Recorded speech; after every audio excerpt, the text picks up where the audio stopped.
The next aging pathway is oxidation. Earl Statman, revered biochemist and recipient of the National Medal of Science, the highest honor for scientific achievement in the United States, once said, quote, "Aging is a disease. The human lifespan simply reflects the level of free radical damage that accumulates in cells. When enough damage accumulates, cells can't survive properly anymore, and they just give up," unquote. This concept, first proposed in 1972 and known today as the mitochondrial theory of aging, suggests that over time, free radical damage to our mitochondria leads to a loss of cellular function and energy. Our mitochondria are the power source for our cells. Think about charging your phone over and over. Its capacity diminishes every time you recharge it. Similarly, as our power plant mitochondria accumulate free radical damage, they may also lose function over time. Hulk smash. For a refresher on what exactly free radicals are and how they're formed, see my comic book characterization of the quantum biology of oxidative phosphorylation in the brain disease chapter in How Not to Die. Suffice to say, free radicals tend to be unstable, violently reactive molecules with an unpaired electron. Electrons, the tiny building blocks of matter, like to travel in pairs. Free radicals try to pair their unmatched electrons by stealing electrons away from any molecule in their path.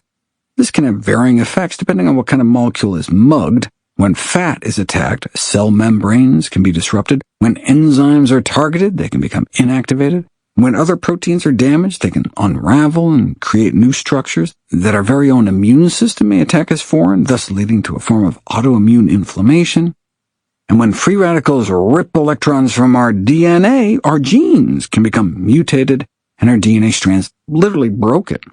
Thankfully, our body has an array of antioxidant defenses that can harmlessly donate spare electrons and thereby diffuse free radicals. An imbalance between excess free radicals and inadequate antioxidant defenses is known as oxidative stress.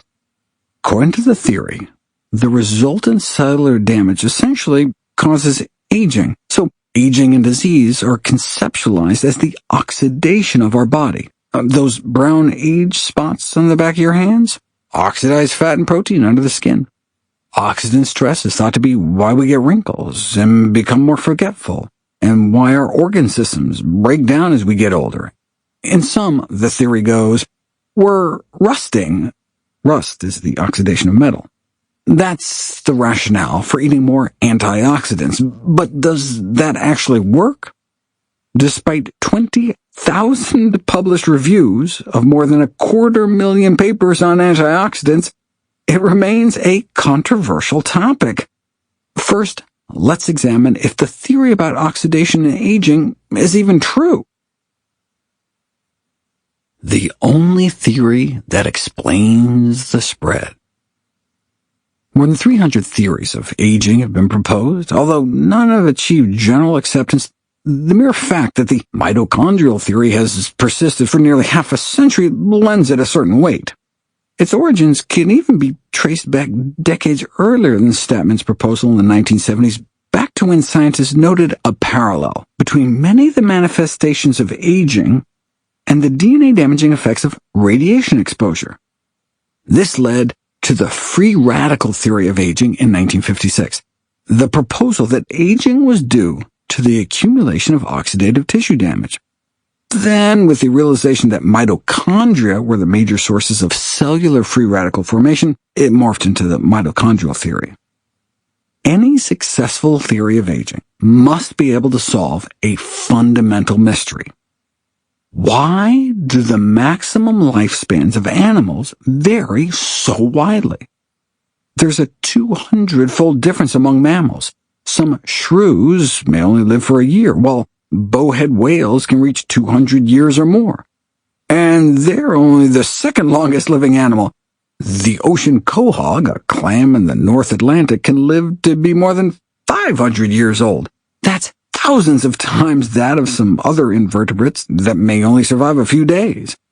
Just one theory of aging can account for the only known parameters that can explain this spread, the mitochondrial theory. This theory proposes that the lower the rate of mitochondrial free radical production, the longer animals live. This is not a matter of metabolic rate. Bats and birds, for example, have high metabolisms, yet relatively high longevity. The mitochondria of long-lived species simply appear to be more efficient. They often leak fewer electrons, which correlates with less oxidative damage to mitochondrial DNA. Mitochondria have their own tiny loops of DNA commonly thought to code for just 13 proteins, separate from the bulk of DNA coding the more than 20,000 genes in the cellular nucleus. Thankfully, mitochondrial efficiency is not some immutable characteristic. We may be able to reduce our mitochondrial free radical production rate through exercising, as well as by making a single dietary tweak, lowering our intake of the amino acid methionine. How to lower methionine intake? The methionine content of tissues is linked tightly to maximum lifespan among mammals. The lower the methionine, the longer the longevity. This makes sense within the mitochondrial theory, since methionine is the protein component most susceptible to oxidation. High methionine levels don't just make you vulnerable to oxidative stress, though they actively cause it. This can even be demonstrated in a test tube. When methionine is dripped on isolated mitochondria, they start churning out more free radicals. To see if diet can dial it down, researchers put it to the test. In rodents, a dietary restriction of 40% less food decreases the rate of mitochondrial free radical generation and increases lifespan. This was found to be due to the drop in protein intake. Rather than restricting diet across the board, just cutting protein had the same effects, whereas fat or carbohydrate restriction alone affected neither free radical formation nor longevity. In turn, the beneficial effects of protein restriction on mitochondrial function were found to be due to the drop in the single amino acid methionine. Restricting all dietary amino acids except methionine had no effect on mitochondrial free radical flux or DNA damage, but restriction of just methionine did both. This led to the conclusion that the electron leakiness of mitochondria appeared to be controlled by the amount of methionine in the diet. Within a period of 7 weeks, restricting the intake of methionine in rats lessened electron leakage, free radical formation, and mitochondrial DNA damage. Consistent with the mitochondrial theory, this appeared to slow aging, as evidenced by a reduction in the incidence of a range of degenerative age-related ailments and an extension of lifespan. As discussed in chapters on other anti-aging pathways such as autophagy, there are many ways dietary restriction can prolong life, but methionine restriction alone is thought to account for about 50% of the lifespan extension attributed to full dietary restriction. There are 3 ways to lower methionine intake.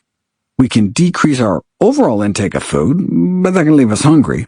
And we can also lower methionine by just decreasing our overall intake of protein. Many Americans get more than twice as much protein as needed, so it could be a matter of going from excessive intakes to the recommended intake. Doing so has been shown to offer a variety of metabolic payoffs within a matter of weeks, thought due to the concurrent drop in branched-chain amino acid intake.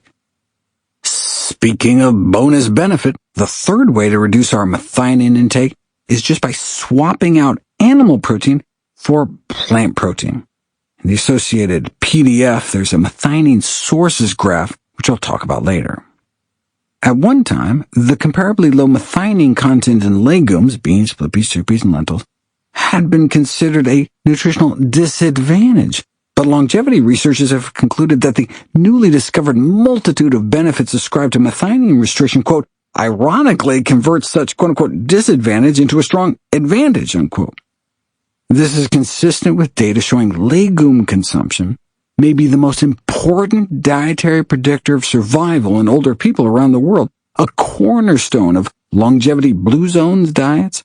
Plant-based diets are said to make methionine restriction, quote-unquote, feasible as a life extension strategy. What about antioxidant supplements?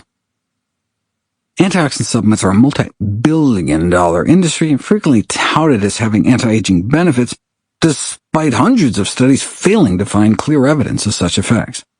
Those taking antioxidant supplements don't appear to live any longer.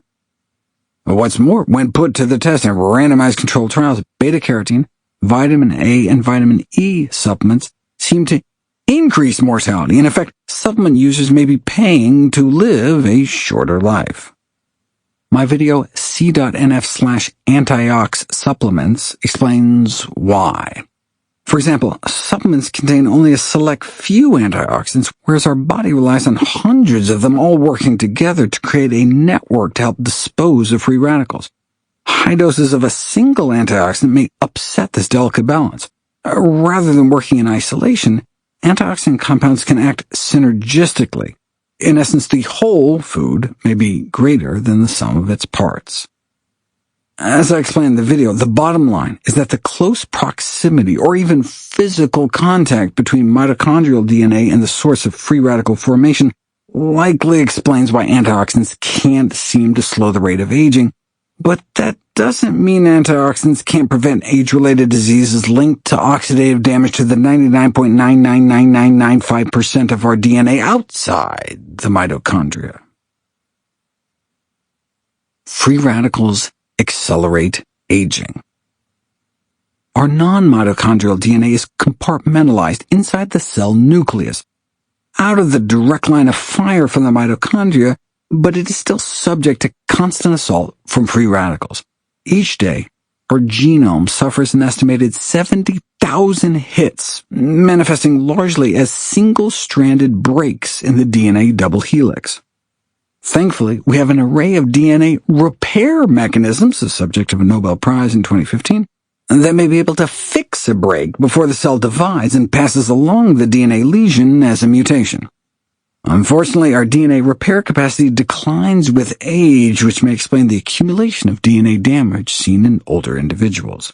Those centenarians tend to escape with relatively less oxidative damage. Why do we believe this is not just a consequence of aging, but a cause of it? The most compelling evidence is that most of the rare genetic syndromes of premature aging are caused by mutations of DNA repair genes. Parallels have also been drawn to the long-term effects of cancer treatment.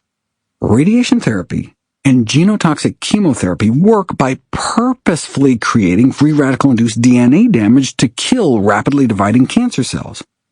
All exposed cells are affected, though not just cancerous ones.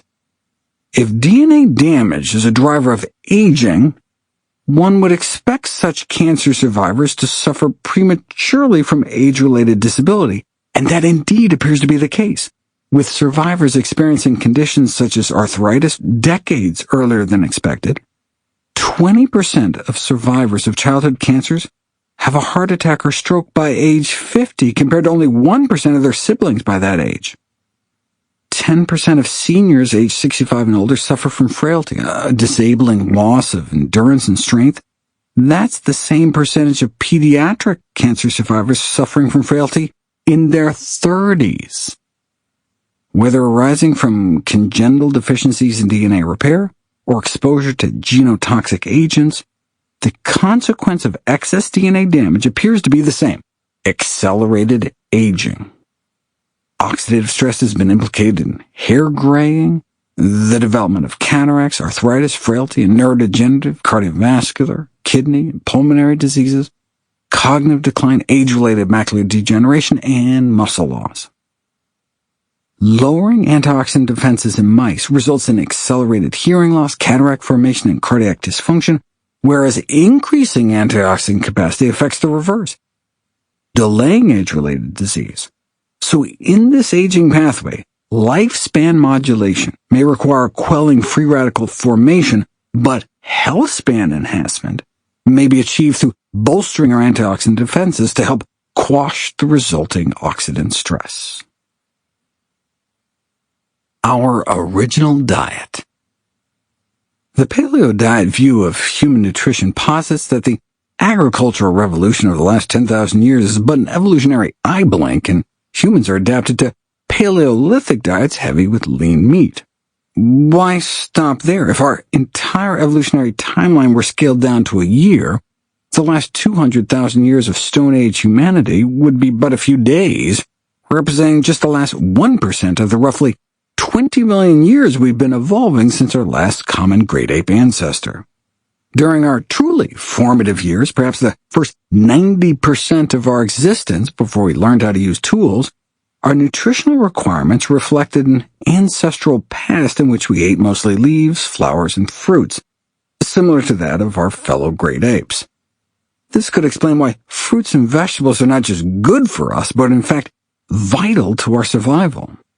Humans are one of the few mammals so adapted to a plant-based diet that if we don't eat enough produce, we could actually die from scurvy, a disease of vitamin C deficiency. Most other animals make their own vitamin C, but why would our body expend all that effort to do the same when we evolved hanging out in trees and eating fruits and veggies all day long? Presumably, it's not a coincidence that the few other mammals unable to synthesize their own vitamin C, such as guinea pigs, fruit bats, and some rabbits, are all strongly herbivorous, just like the great apes. Data from human fossilized feces deposited in the Stone Age tell us that we may have been getting up to 10 times more vitamin C and 10 times more dietary fiber than we do today. Are these incredibly high nutrient intakes simply an unavoidable byproduct of eating whole plant foods all the time, or might they actually be serving some important function like antioxidant defense? Plants create an impressive array of antioxidants from scratch to defend their own structures against free radicals in the firestorm of photosynthesis. There's a reason plants can lounge about in the sun all day long without getting sunburned, which in us is an inflammatory reaction to the DNA damage created in part by UV ray-induced free radicals. The human body must defend itself against the same types of pro-oxidants, so we too have evolved an array of amazing antioxidant enzymes that are effective, but they aren't infallible. Indeed, free radicals can breach our defenses and cause cumulative DNA damage with age. This is where plants can come in. Plants make antioxidants, so we don't have to. Since antioxidant-rich foods traditionally formed such a major part of our ancestral diet, we didn't have to evolve that great of an antioxidant system. We just let the plants in our diet pull some of the weight, like giving us vitamin C so we didn't have to be bothered to make it ourselves. Using plants as a crutch may well have relieved the pressure for further evolutionary development of our own defenses, so we became dependent on getting massive quantities of plant foods in our diet, and when we don't, we may suffer adverse health consequences. At what point in our evolutionary history did we stop consuming enough antioxidant-rich plants? Even during the Stone Age, this may not have been a problem. Only recently did we start giving up on whole plant foods. Today, paleo and low-carb followers may actually be eating more vegetables than those on standard Western diets. Great! The problem isn't that people want to cut their carb intake by swapping out junk food in favor of vegetables. The concern is the shift towards animal-sourced foods. According to NYU nutrition professor emerita Marion Nestle, if there's one takeaway from anthropological studies of ancestral diets, it's that, quote, diets based largely on plant foods promote health and longevity, unquote. Which foods have the most antioxidants? In many ways, our prehistoric ancestors consumed a larger amount of antioxidants than we do, but had less need for them. In modern life, we're surrounded by new pro-oxidant stresses, from air pollution and cigarette smoke to alcohol and junk food, and pesticides and industrial chemicals. This makes it even more important to buttress our inherent antioxidant defenses with antioxidant-rich foods. Today, we have the advantage of being able to get seasonal produce, such as frozen berries, from around the world at any time of the year, making it much easier to have a steady intake of antioxidants in our diet. Given that the total antioxidant capacity of our diet correlates with a lower risk of getting and dying from cancer and all causes of death put together, scientists set out to find the most antioxidant-rich foods. 16 researchers from around the world published a database of the antioxidant power of more than 3,000 different foods, beverages, supplements, herbs, and spices. They tested everything from Cap'n Crunch cereal to the crushed dried leaves of the African baobab tree to see what has the most antioxidants. They even tested dozens of brands of beer, Santa Claus beer from Eggenberg, Austria tied for the most antioxidant-rich brew. Beer actually represents America's fourth largest source of dietary antioxidants. Check out the chart to find out where your favorite foods and beverages rank in c.nf/antioxidant list. There's no need to post the entire 138-page chart on your refrigerator. Just remember this simple rule. On average, plant foods contain 64 times more antioxidants than animal foods. As the researchers noted, quote, antioxidant-rich foods originate from the plant kingdom, while meat, fish, and other foods from the animal kingdom are low in antioxidants, unquote. Even iceberg lettuce, which is 96% water and the least healthy plant food I can think of, contains 17 units, micromoles per decagram using a modified FRAP assay, of antioxidant power. To give you some perspective, some berries have more than 1,000 units, making iceberg pale in comparison. But compare iceberg's 17 units to some common animal products. Fresh salmon is only 3 units of antioxidant power, chicken as few as 5 units, and skim milk and a hard-boiled egg have just 4 units each. Quote, diets comprised mainly of animal-based foods are thus low in antioxidant content, unquote, concluded the research team. Quote, while diets based mainly on a variety of plant-based foods are antioxidant-rich due to the thousands of bioactive antioxidant phytochemicals found in plants which are conserved in many foods and beverages. Among plant foods, berries average about 10 times the antioxidant power of other fruits and vegetables and are beat out only by herbs and spices. Cherries may have up to 714 units, but there's no need to cherry-pick individual foods to boost your antioxidant intake. Simply strive to include a variety of fruits, vegetables, and salt-free seasonings at every meal. That way you can continuously flood your body with antioxidants to help ward off age-related disease. Boosting blood antioxidant capacity. Just as you can measure the amount of antioxidants in foods and beverages, you can measure the antioxidant level in the bloodstream. Compared to most foods in the produce aisle, the antioxidant level in our body is kind of pitiful. Like meat, we don't even make it up to iceberg lettuce level. Then again, meat is what we're made of, so I guess it's not that surprising. Rather than just measuring the antioxidant power of a food in a test tube, tracking the change in antioxidant capacity of our blood after eating provides confirmation that antioxidants are effectively being absorbed into our system. Antioxidant supplements may not be able to move the needle or decrease oxidative DNA damage, but fruits and vegetables can do both. And the greater our blood antioxidant status, the longer we tend to live. Bloodstream antioxidant capacity may just be a marker of healthier eating in general, but at least one study found that the mortality benefit persisted independent of fiber intake. This suggests that we aren't living longer just because we're eating more whole plant foods in general, though tea may be a confounder. Tea has no fiber and is the single leading contributor of antioxidants in the American diet.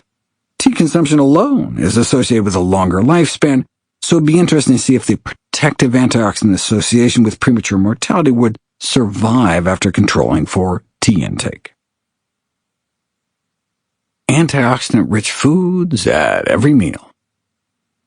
Every meal is an opportunity to tip the balance in a pro-oxidant or antioxidant direction.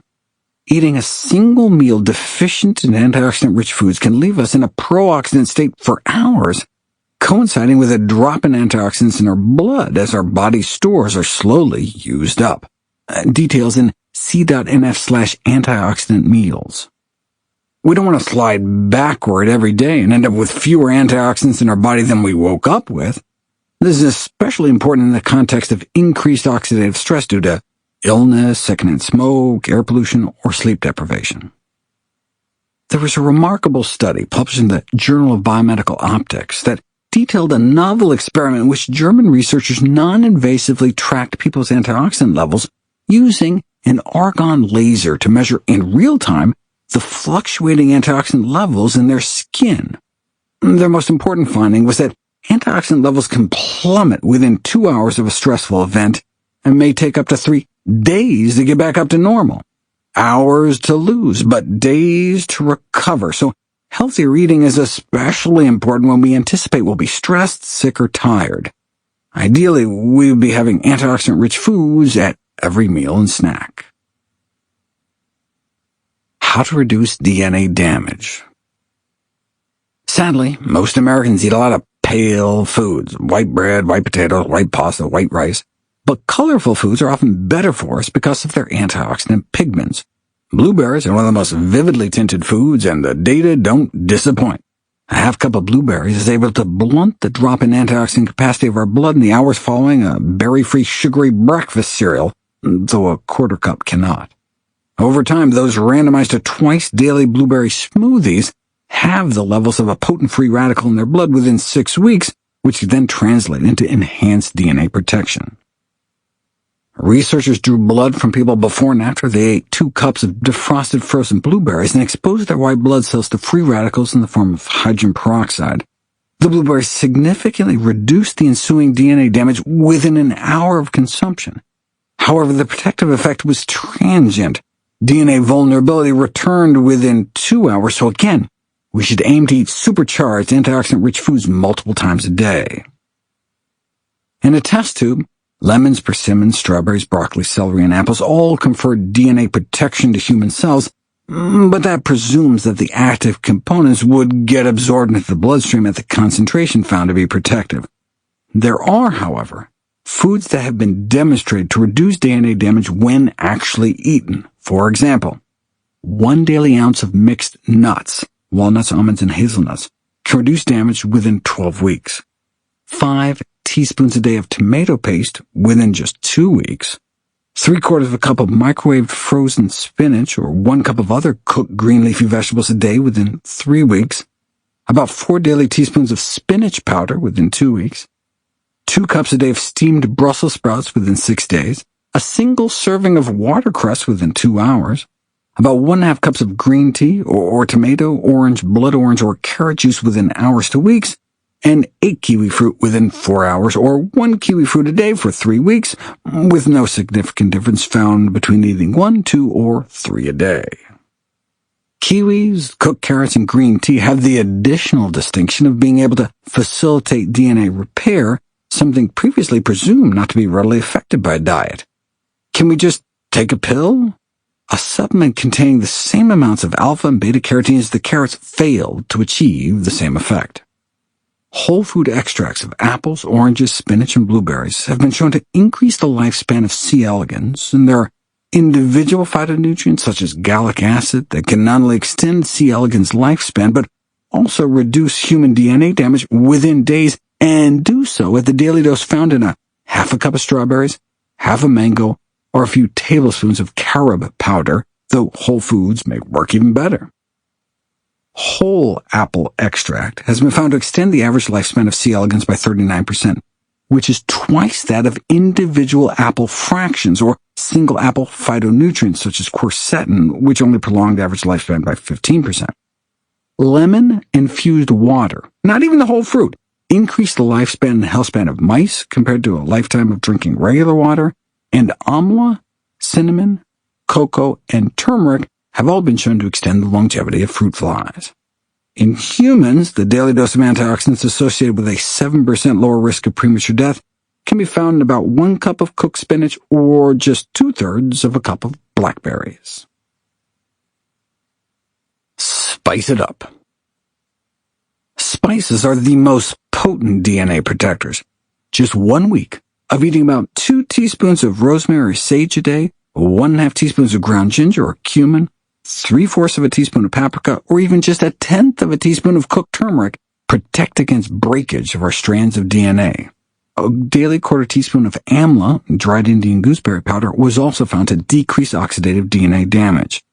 This is to be expected, as ounce for ounce, dried herbs and spices pack the greatest antioxidant punch.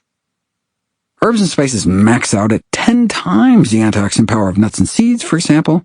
Of course, it's easier to eat an ounce of nuts than it is to eat an ounce of nutmeg. But some herbs and spices are so off the charts that even just a small pinch can go a long way. For example, adding a single teaspoon of dried oregano to a bowl of whole wheat spaghetti with marinara and steamed broccoli nearly doubles the antioxidant power of the dish. Even just 2/3 of a teaspoon of marjoram would offer the same boost. A half teaspoon of cinnamon more than quintuples the antioxidant content of a bowl of oatmeal, and we have verification of bioavailability. A dozen randomized controlled trials have shown that cinnamon, both cassia and Ceylon varieties, can increase the antioxidant capacity of our bloodstream and reduce free radical damage at doses ranging from just a half teaspoon to 1/2 teaspoons a day. Don't forget fresh herbs. A tablespoon of fresh lemon balm leaves approximately doubles the antioxidant capacity of a salad of lettuce and tomato, as does half a tablespoon of oregano or mint, or even 3/4 of a teaspoon of marjoram, thyme, or sage. When you're whipping up a dressing, keep in mind that dozens of randomized controlled trials have shown that small doses of ginger and garlic can increase the antioxidant capacity of your bloodstream and decrease free radical damage, so try to include one or both. The leader of the pack? Cloves. One of my favorite ways to enjoy them. It just takes a few minutes to prepare. I simply microwave a sweet potato and then mash it up with some cinnamon and just a pinch of cloves, which gives it a delicious pumpkin pie profile. An inexpensive, simple, easy snack with more antioxidants than people on a standard American diet may get in a whole week. What about cocoa? Consumption of cocoa has been found to decrease markers of oxidative stress as well as lower blood pressure. Dark chocolate can do the same for us, but not white chocolate or milk chocolate. Cocoa may, however, be able to neutralize the pro-oxidant effects of dairy milk, whereas soy milk can actually bring down free radical damage, though rice milk may make things worse. A sidebar, not worth your salt. Sodium is a commonly neglected pro-oxidant dietary component. I cover this in depth in my video c.nf/salty, but basically, a single typically salted meal can significantly suppress artery function within 30 minutes by suppressing a powerhouse antioxidant enzyme in our body called superoxide dismutase, which can ordinarily detoxify 1 million free radicals per second. DNA-protecting beverages. Although eating whole fruits is best, randomized controlled trials have found a reduction in free radical damage after consumption of tart cherry, orange, pomegranate, tomato, wheatgrass, and low-sugar cranberry juices. Grape juice can also improve the antioxidant capacity of the blood. What about wine? Red wine can acutely improve blood antioxidant capacity, even to the extent of buffering, but not eliminating, the spike in oxidation caused by a Mediterranean meal, including fried fish. However, chronic wine consumption doesn't seem to help. When smokers were randomized to drink about 2 glasses of red wine, white wine, or de-alcoholized red wine every day for weeks, only those drinking the non-alcoholic wine experienced a drop in markers of oxidative stress. This was presumed to be due to the known pro-oxidant effect of alcohol ingestion. Smokers who drink alcohol were found to suffer twice the chromosomal damage compared to teetotaling smokers, but other factors being equal, smokers who drink green tea suffer about 1/3 less.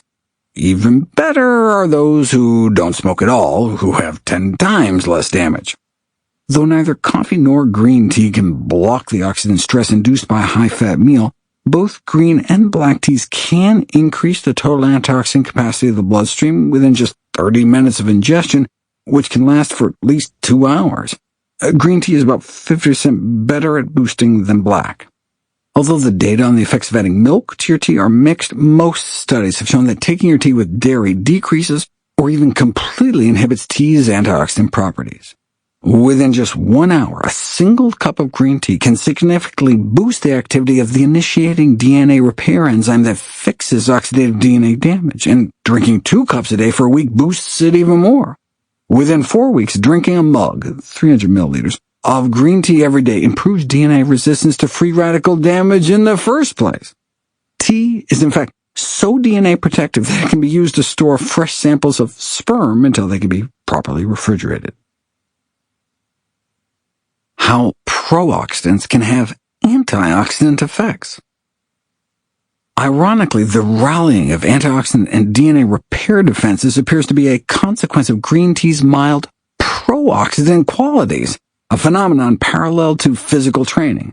It's been called the exercise-induced oxidative stress paradox. ultramarathon runners may generate so many free radicals during the race that they can damage the DNA of a significant percentage of their own cells. Why would an apparently healthy act, exercise, lead to detrimental effects? Because exercise in and of itself isn't necessarily the healthy act, it's the recovery period afterward. For example, exercise training has been shown to enhance antioxidant defenses by increasing the activities of our antioxidant enzymes, so athletes may be taking hits to their DNA during a race, but a week later, they don't just go back to their baseline level of DNA damage. Day-to-day DNA damage drops even lower, presumably because the prior exertion had revved up their antioxidant defenses. In this way, the mild oxidative stress of green tea and exercise can be seen as beneficial, similar to vaccination. By challenging the body a little, we might induce a response that's favorable in the long run. The concept that low levels of a damaging entity can upregulate protective mechanisms, the whole "that which doesn't kill us makes us stronger" notion, is known as hormesis, which I'll talk a lot more about later. Taking antioxidant pills, such as vitamin C and vitamin E supplements, can block that boost in antioxidant enzyme activity caused by physical activity and thereby blunt some of the ensuing health benefits. But eating antioxidant-rich foods may offer the best of both worlds. While vitamin C supplements seem to impair physical performance, fruits and vegetables can have ergogenic benefits in enhancing performance without undermining the protective adaptation response. In fact, fruits and veggies may even boost exercise benefits. Both black currants and lemon verbena in antioxidant-rich herbal tea were shown to protect against exercise-induced oxidative stress and, at the same time, improve some beneficial adaptations to exercise. Given the hormetic benefits of certain mild pro-oxidant stresses, such as green tea and physical activity, the oversimplistic narrative of antioxidants good, free radicals bad must be revised. Perhaps nowhere is this more apparent than in the case of broccoli. Kale flips the switch. The dietary antioxidants we co-opt from plants represent only our second line of defense against free radicals. Our frontline defenders are our own antioxidant enzymes. The human body naturally produces lots of free radicals an hour, 100,000,000,000,000,000,000,000,000,000,000,000 free radicals an hour. This is why we make enzymes like catalase, the fastest reacting enzyme in our body, able to detoxify literally millions of molecules of hydrogen peroxide into water and oxygen each second. You know that fizzing that occurs when you pour hydrogen peroxide on a wound? That's from the oxygen bubbles formed by the catalase enzyme. Is there any way to boost this first line of antioxidant defense? In the 1980s, scientists first began discovering a specific genetic sequence in the promoter region of dozens and then hundreds of cytoprotective or cell-protecting genes. It was found promoting genes that code for antioxidant enzymes that quench free radicals directly, like catalase, enzymes that make antioxidants, like glutathione, and even genes for DNA repair enzymes and detoxification enzymes in our liver. Whatever bound to these so-called antioxidant response elements could activate our global antioxidant defense system all at once. In the 1990s, this trigger was discovered. NRF2, NRF2, a protein floating in the cell's cytoplasm that is normally bound to a suppressor protein. But when that suppressor protein gets oxidized, it releases NRF2, which is then able to dive into the cell's nucleus to bind to the antioxidant response elements and activate the powerful battery of antioxidant protections. The entire process can be completed within 15 minutes. NRF2 is considered, quote, the master regulator of the environmental stress response, unquote, and is expressed universally in all cells, just waiting to be freed to hit the panic button and rally cellular defenses. NRF2 is also called a guardian of health span and gatekeeper of species longevity. boosting Nrf2 signaling causes significant increases in longevity in C. elegans and fruit flies and correlates with maximum lifespan potential across 10 different species of rodents. For example, the Nrf2 gene is overexpressed six-fold in long-lived naked mole rats compared to mice, combined with lower suppressor protein expression. This may not only help explain why they live 8 times longer, but also why it takes up to 100 times the concentration of toxins like heavy metals and chemotherapy drugs to kill off the same percentage of skin cells taken from naked mole rats compared to mice. They're little new detoxification machines. Unfortunately, Nrf2 levels and signaling tend to decrease with age.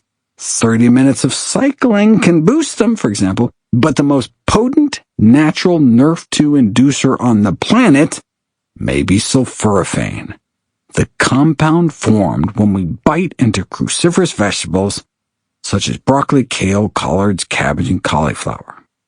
Sulforaphane, like the active components of green tea and turmeric, frees Nrf2 by oxidating its suppressor protein, resulting in a rejuvenating effect on aged mice.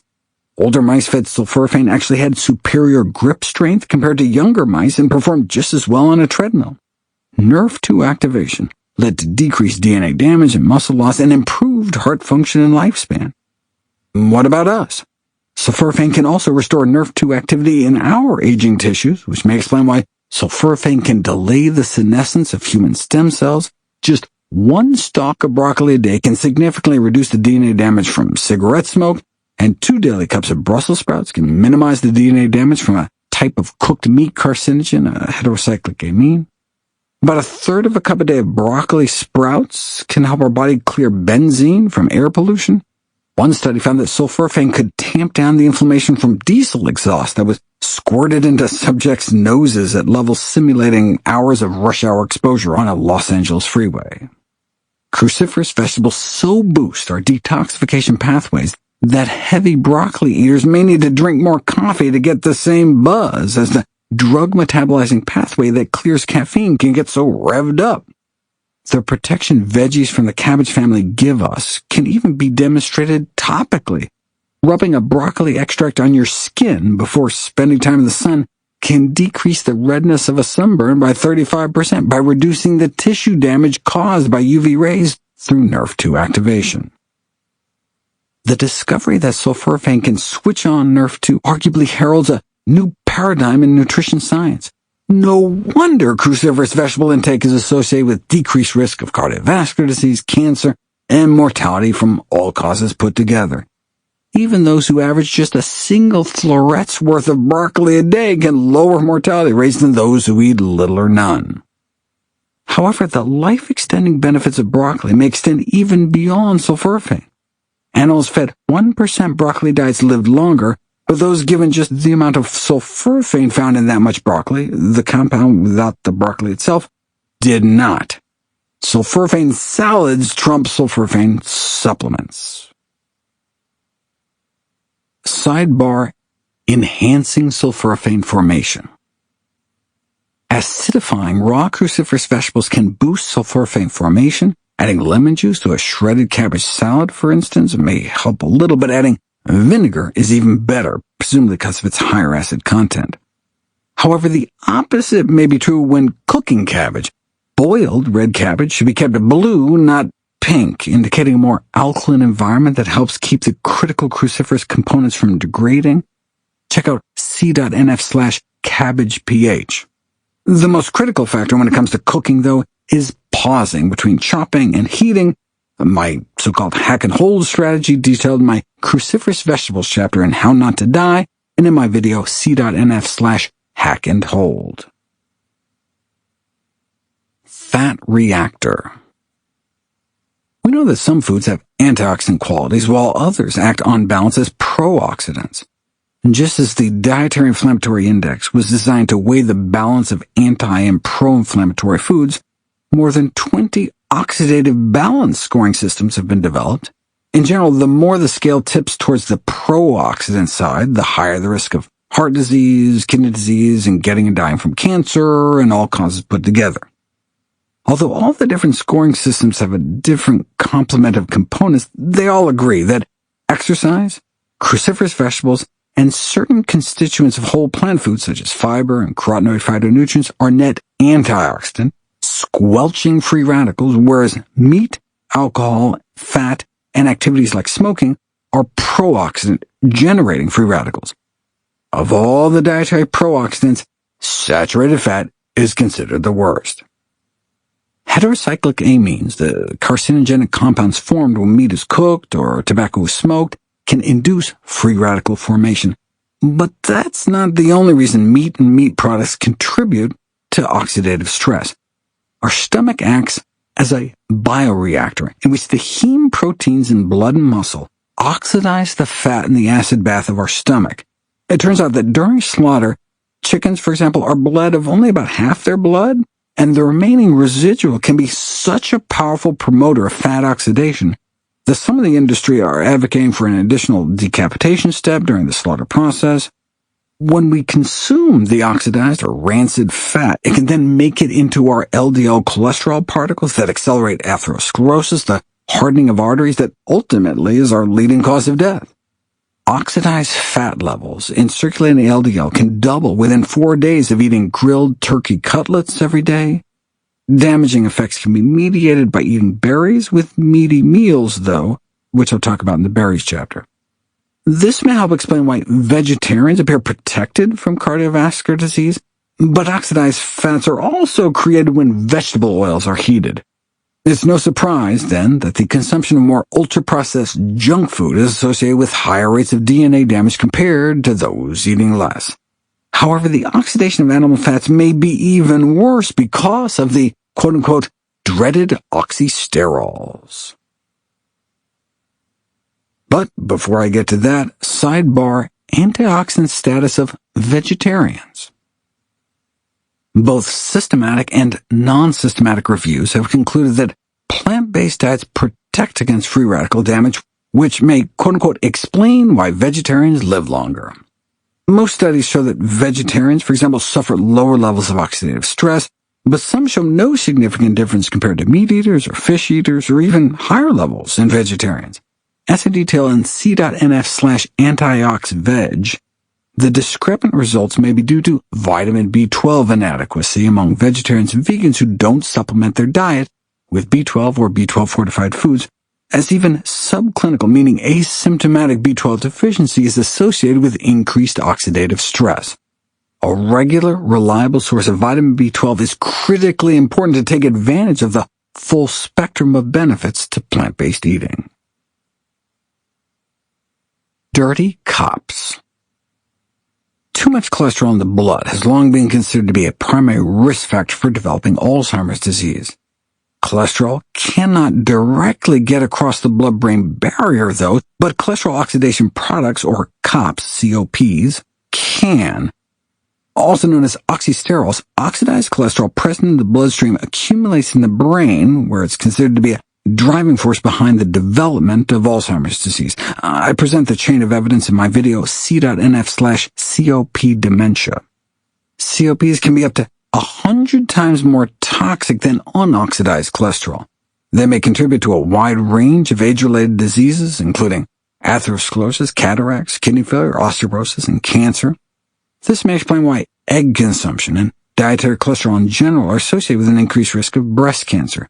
The main cholesterol oxidation byproduct in the blood, known as 27-hydroxycholesterol, is estrogenic and increases the proliferation of most breast cancer cells, sometimes even in the context of estrogen-blocking drugs. How can we cut down the amount of oxidized cholesterol in our blood? Since oxidized cholesterol in the diet is a source of oxidized cholesterol in our bloodstream, one way is by not eating it. Levels of oxidized cholesterol rise in the blood within hours of consumption and circulate for more than 6 and even 8 hours after a meal. Oxidized cholesterol is found in milk powders, meat and meat products including fish, cheese, and eggs and egg products, such as powdered eggs, which are found in a lot of processed foods. Fresh, raw meat may start out with 0 oxidized cholesterol, but cooking or storage can cause a dramatic increase in levels. All forms of cooking can do it, since maximum cholesterol oxidation can be achieved at only about 300 degrees Fahrenheit, but some types of cooking are worse than others. See details in my video c.nf/stopcops. In general, the cholesterol in white meat is more susceptible to oxidation than the cholesterol in red meat due to white meat's higher polyunsaturated fat content. Fish tends to be the worst, followed by poultry, pork, then beef. Chicken has about twice the oxidized cholesterol as beef even before it's irradiated. When chicken meat is irradiated to improve its food safety from an infectious disease standpoint, it may diminish food safety from a chronic disease standpoint due to extra cholesterol oxidation. Exposure to cholesterol oxidation products is said to be quote-unquote unavoidable. But let's take a step back. Only food that starts out with cholesterol can end up with oxidized cholesterol. So the primary method to reduce dietary intake may be to reduce the total cholesterol content of the diet by centering one's diet around unprocessed plant foods which don't have any cholesterol to get oxidized in the first place. A sidebar: clarifying a mystery. Until relatively recently, our understanding of dietary oxidized cholesterol has been limited by the lack of testing methods and procedures to accurately analyze the amount in various foods. Though oxidized cholesterol products have been found throughout animal products, the levels in canned tuna are surprisingly high, 15 times higher than in beef or pork chops, for example, but ghee takes the cake. Ghee, clarified butter, is commonly used in Indian cooking. Boiling, the method of preparation, appears to multiply oxidized cholesterol levels tenfold. This dietary exposure to oxidized cholesterol may help explain why the subcontinent of India is ravaged by heart disease, even though a significant proportion of the population eschews meat and eggs. A number of Indian dairy-based desserts are also made in a similar way. Supplements. I had known antioxidant supplements had grown into a multi-billion-dollar business, but I was surprised to learn that Big Pharma had turned it into, quote, the biggest, most elaborate, longest-lasting, and most harmful of the international cartels discovered by the U.S. Department of Justice in the 1990s, unquote, according to a textbook on global price fixing. Before being busted with dozens of criminal convictions and record-setting fines, drug companies had conspired in a complex, illegal, monopolistic price-fixing scheme to overcharge for vitamin supplements by the billions. To make matters even more egregious, people were cheated for nothing. Or worse, no antioxidant supplement has ever been shown to reduce mortality, and supplemental beta-carotene, vitamin E, and higher doses of vitamin A may even cut people's lives short. This parallels many animal studies that found either no effect at all or significant lifespan shortening. There are countless antioxidant supplements on the market, many of which make strongly exaggerated and flawed claims. Here's a short rundown of some of the lesser-known ones. Alpha-lipoic acid.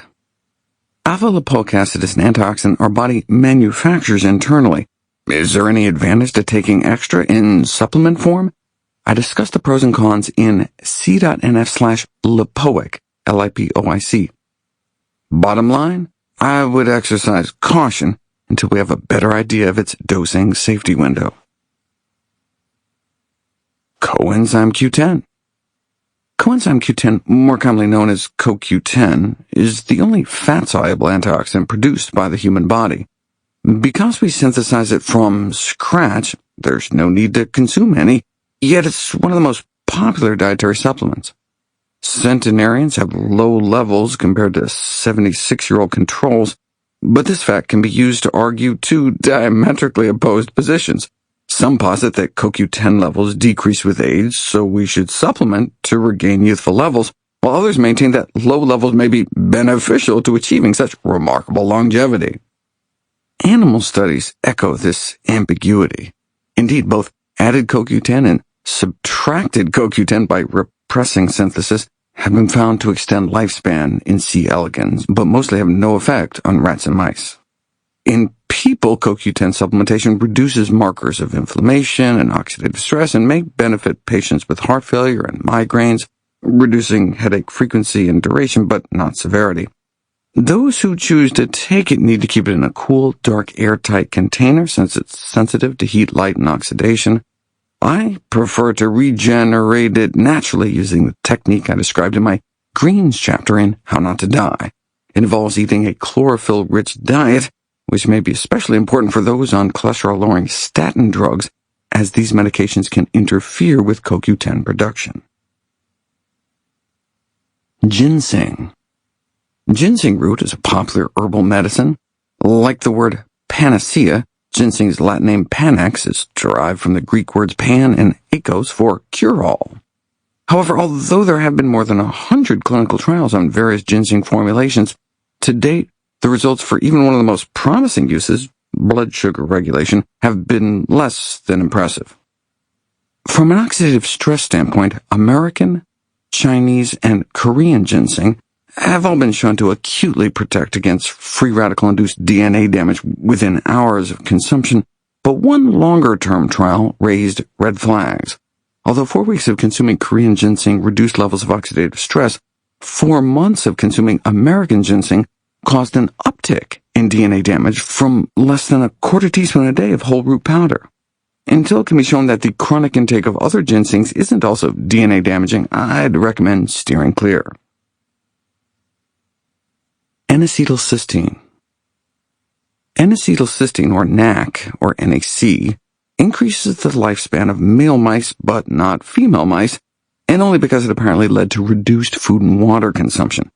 In C. elegans and fruit flies, lifespan was extended at 1 dose, but at a higher dose was dramatically cut short by up to 70%, raising a quote-unquote serious concern for taking NAC supplements.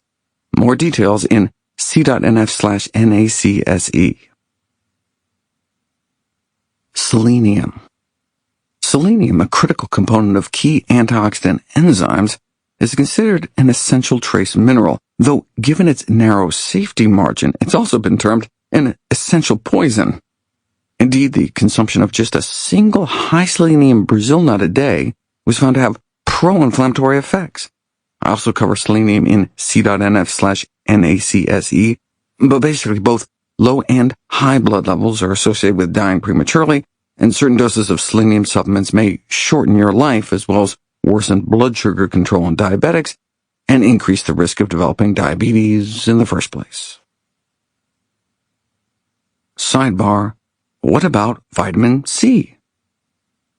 Vitamin C is likely the most abundant antioxidant in the body, but levels decline with age. Vitamin C levels in the blood cells of those aged 85 and older may only be half that compared to those at age 60. Vitamin C levels in the brain seem to drop about 40%, comparing those 60 and older to those 59 and younger. Might restoring youthful levels be beneficial? It's been tried and flopped. Vitamin C supplements fail to extend life, improve quality of life, or cognitive performance, or prevent eye diseases, infections, cardiovascular diseases, or cancer. There's insufficient evidence to even claim vitamin C supplements are effective in preventing DNA oxidation, and at higher doses, about 900 milligrams plus NAC, may actually cause more oxidative damage. This Janus-faced nature of vitamin C has similarly been demonstrated in animal models, an antioxidant at lower doses, but a pro-oxidant at higher doses. This may help explain why animal studies have shown that vitamin C treatments are all over the map, resulting in increased, decreased, and neutral effects on longevity. Although high-dose vitamin C supplementation may result in oxidative DNA damage, so can slipping below the recommended dietary allowance, or RDA. Over the last 20 years, vitamin C consumption has declined in the United States by more than 20%, due largely to the decrease in fruit juice consumption without a compensatory increase in whole fruit intake. It's gotten to the point that nearly half of all Americans now fall below the estimated average requirement. What's the optimal intake? Check out c.nf/vitamin C for details, but the magic number appears to be about 200 milligrams a day. Since a single serving of fruits and vegetables may have about 50 milligrams of vitamin C, Just 4 or 5 servings of fruits and veggies a day should get you up to ideal blood levels. Another reason to avoid megadoses of vitamin C is the risk of kidney stones, at least in men. Those taking 1,000 milligrams or so of vitamin C a day may as much as double their risk, from having a 1 in 600 chance of getting a kidney stone every year to 1 in 300 chance. We don't yet know if women are similarly at risk. Wrapping up this pathway of aging with my food for thought. The mitochondrial theory of aging explains why animals with the lowest rate of free radical production live the longest. We can slow this rate through exercise training and methionine restriction, which can be achieved with a predominantly whole food, plant-based diet. Such an eating pattern would also cut down on pro-oxidant foods rich in cholesterol, salt, saturated fat, and sugar, while boosting the intake of plant foods that have the dual benefit of enhancing our primary oxidant defense via NRF2 activation and our second line of radical resistance, the symphony of natural antioxidant compounds that can work in concert in a way in which antioxidant supplements have failed. To help slow this aging pathway on a daily basis, consider exercise, restricting methionine intake by choosing plant-based protein sources and reducing overall protein intake to recommended levels, activating NRF2 defenses by eating green, cruciferous vegetables, and drinking green tea, eating berries and other naturally vibrantly colored foods, using herbs and spices such as cinnamon, cloves, garlic, ginger, and marjoram, and avoiding added salt, sugar, and saturated fat, and cholesterol-rich foods.